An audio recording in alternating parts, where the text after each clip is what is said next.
Check that out, a bird and a telephone pole. There's a bird nest in there.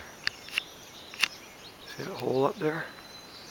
Starlings, they come back every year. It's May 10th, 2011. You can hear the little babies in there.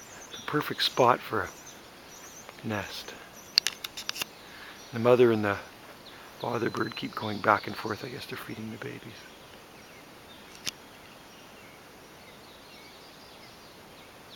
Nice safe spot to have babies, I'll tell you that. It's about 30 feet off the ground. There's the bird that's going in there right now.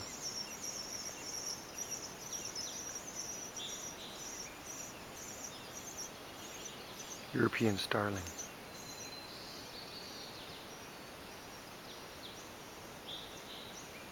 We start early, it's just after 6 a.m. in the morning here, so